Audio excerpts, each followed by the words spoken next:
Отже, ми продовжуємо і прямо зараз. So we are going on, and right now, live with us is Gordon Neufeld, the Canadian psychologist, the author of bestsellers about adolescence, the author of the book Hold On to Your Own Kids and Why Parents Need to Matter More Than Peers. So, Mr. Gordon, hello and welcome.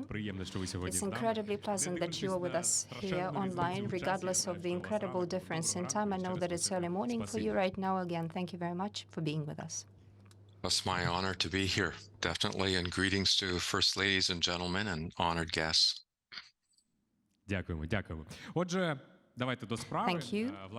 So let's get down to business. In your book, in the bestseller, Hold On to Your Own Kids and Why Parents Should Matter More Than Peers, you get to write about the phenomenon of the relations between parents and their children, about the replacement of attachment to parents and how this is getting replaced with the attachment to children. And I'm a father of 3, and I'm very much worried about that because right now they are attached to me, to their father and to my wife.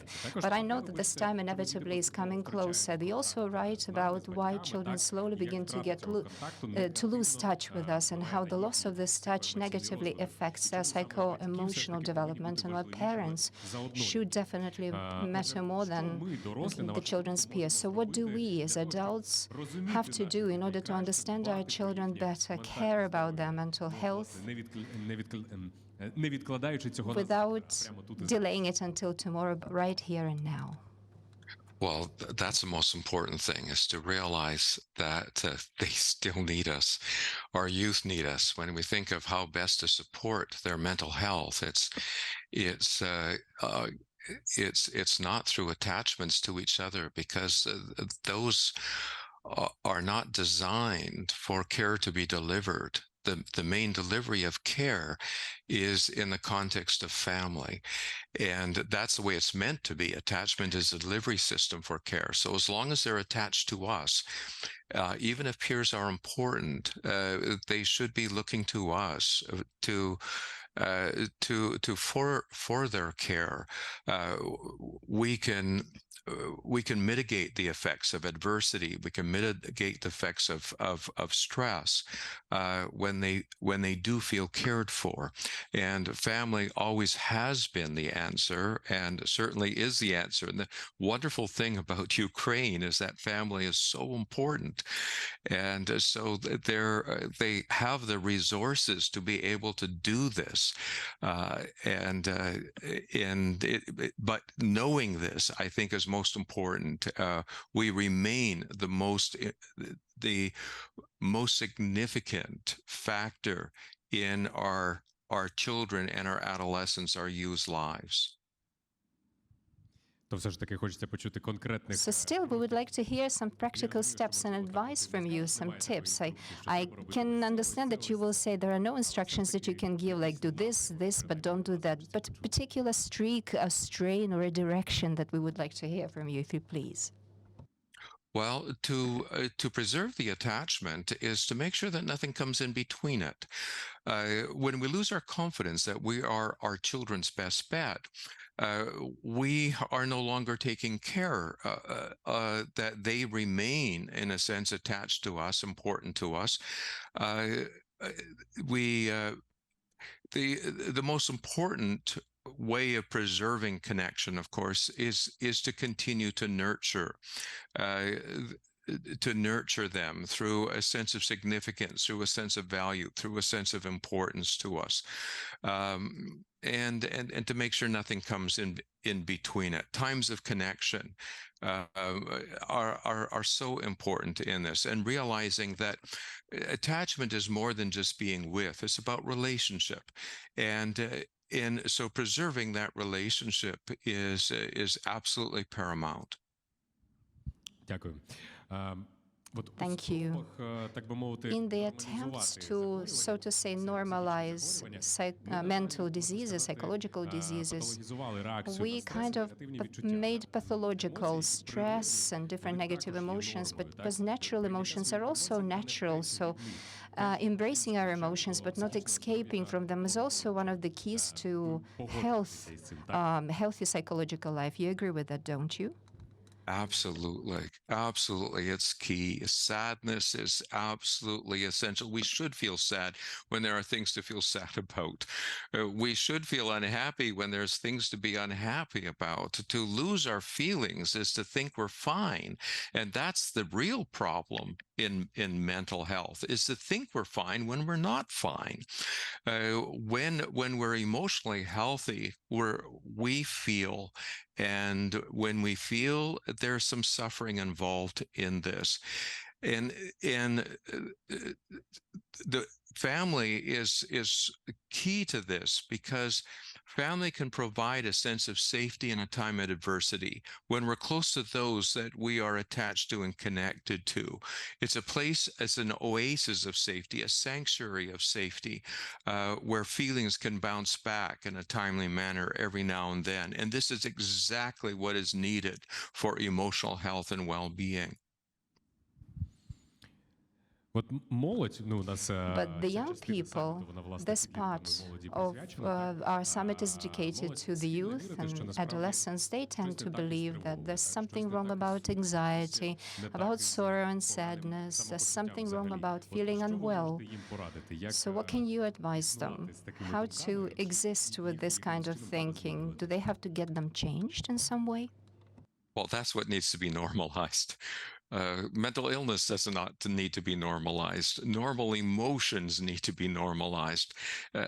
It's in my work with youth for over, it seems like 40, 45, 50 years now. This was my constant challenge, is to help them understand that it's okay to feel alarmed. It's okay to feel sad. It's okay to feel unhappy. The more room you give it, the less room it takes. All of these feelings are natural and normal.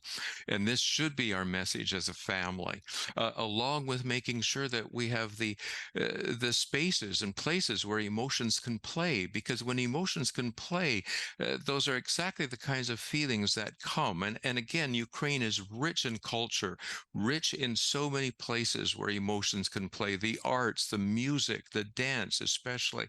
And this is where health is, not in increasing the mental health experts, but actually in preserving those things that are good for the emotional health and well-being of humans, always have been and always will be.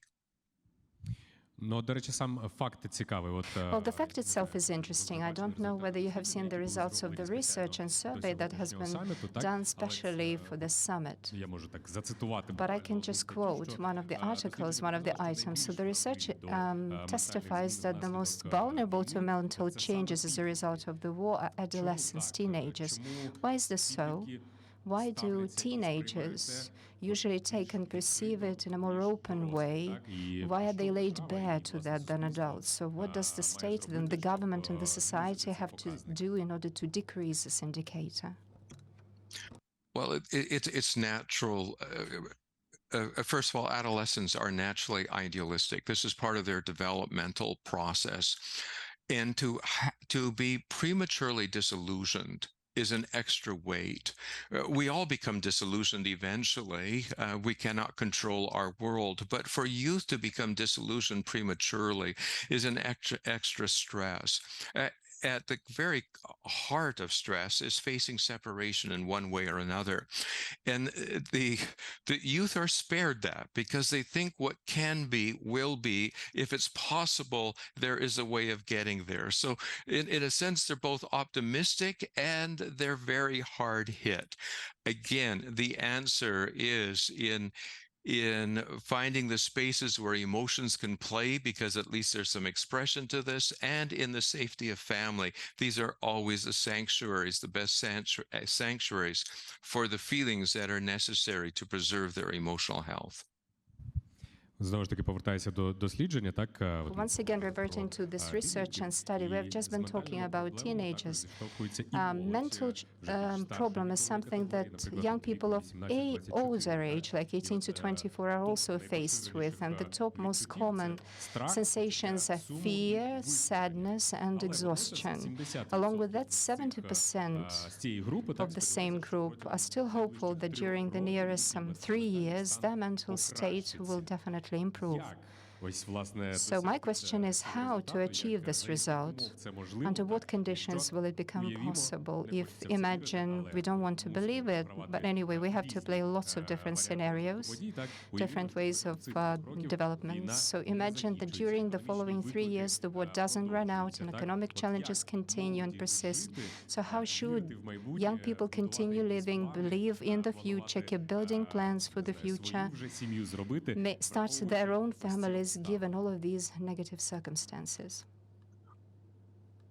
They naturally reach out for connection.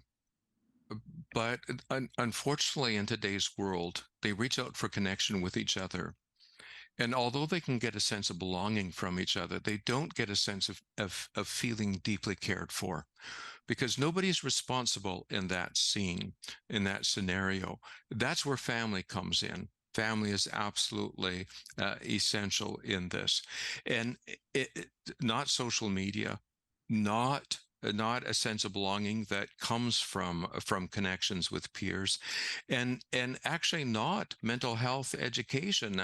I see it quite differently here, and I see the research quite differently here as I interpret the research. The answers are basically in being connected and being attached to a safe connection with a caring adult. This has always been the key. And so preserving this, preserving the hierarchy of care, preserving the family, the connection with grandparents, with uncles and aunts, as families, we'll see this through. And in terms of a culture, in terms of the places for emotions to play, we'll be able to see this through. Хотілося б почути вашу думку ще з приводу того, що I would like to hear your opinion on another thing. It goes without saying that young people are a category of global population that perceive a lot of things with caution, or sometimes they repel certain things, or they are resistant to certain things. And in this context, the issue of mental health is paramount. Just imagine that there's no adult nearby, or there's no family member nearby who can guide you or let you know that you have some issues with mental health, that you need to approach professionals for help, or maybe it's a good idea to have this conversation between the two of us. How can we compel or encourage adolescents and young people to listen to themselves and to have a feeling for themselves if they're against it? Well, the answer here, I believe, is not mental health experts. There will never be enough. We won't be able to do it this way. These have never been the answers historically. Where intimacy needs to happen, where feelings need to be shared, is in the context of real life relationships, attachments. We need to get down to the business of emotional health and well-being, not to diagnosis. The more we're concerned about diagnosis, the more diagnosis increases. This is ultimately not the answer. The answer here is again to have confidence that we have the answers as family, even if nobody is near. That's why we have relationship. The more we are confident that we play a role in this, not again farming out our children, our youth to others to take care of, but we have a role in this. Moms, dads, uncles, aunts, grandparents, we have a role in this. And this is where Ukraine has been traditionally strong. why there is a Ukraine is because family has been so significant. The culture runs deep, the family runs deep. This is what we need to rely on at this point in time. This is where my heart is Ukrainian. All my ancestors have stories that involve the Ukraine, and I feel it to its very pulse. Family has been the answer, and family will be the answer, and family will stand on the other side of this. And when family stands, Ukraine will stand. Величезне спасибі вам за цю відповідь. Thank you very much for this answer. We have about 1 minute left with you. Well, you know what? Throughout the summit today here on Mental Stage, I've been asking all the guests about their personal life hacks, how they take care of their own mental health. So this is the question that I would like to address to you. Well, the same thing is there. The most important thing that I've learned is to let myself feel cared for by the ones that love me. My wife, my children, when my parents were alive, and so on, those that are there to lean into this. Because when you lean into this, the care that you feel is absolutely nurturing. One of the reasons the young people are so exhausted is because they don't feel nurtured, because peer relationships don't nurture. And so being nurtured in the context again of those that were meant to take care of us. And so I've learned that. I used to try to be as independent as possible, and I've learned to lean into the care that was there for me. And that is key to emotional health and well-being. Величезне вам спасибі за те, що Immense gratitude to you for being with us today. Gordon Neufeld, thank you so much. My pleasure. Thank you.